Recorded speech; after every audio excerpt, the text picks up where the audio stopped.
C'est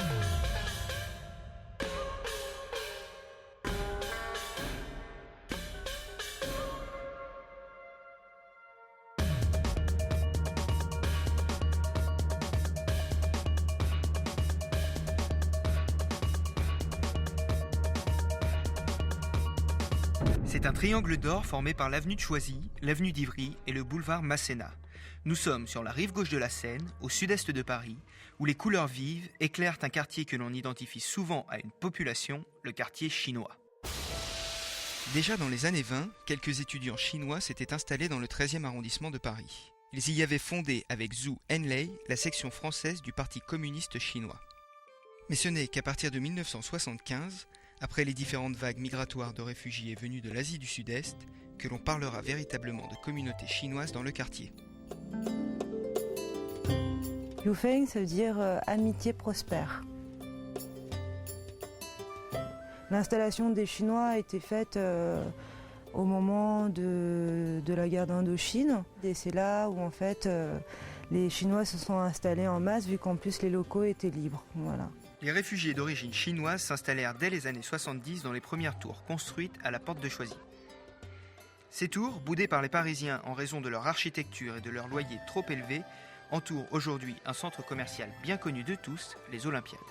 Et ces commerces qui arborent des toits en forme de pagode furent construits selon l'imagination prémonitoire de leur architecte, bien avant l'arrivée des Chinois.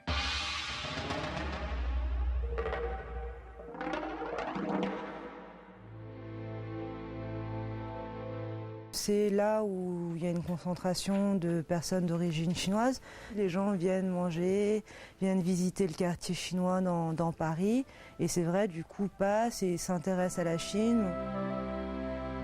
Dans cet arrondissement où il n'est plus rare d'entendre les touristes demander « Chinatown, please », en leur indiquant le sud, les Parisiens désignent un quartier dont l'histoire tout entière est fondée sur l'acceptation de la diversité.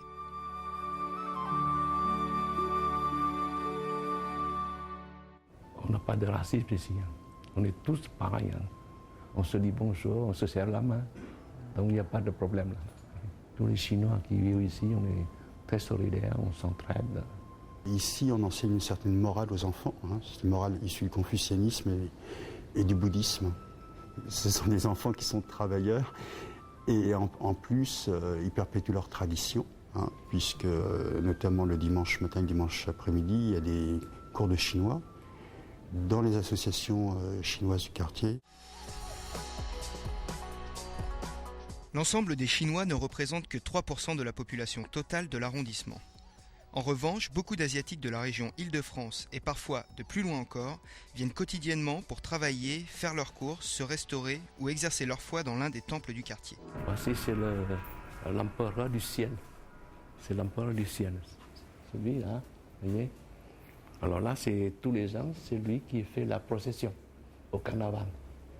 C'est lui qui ferme la marche pour protéger tout le défilé, tout le cortège.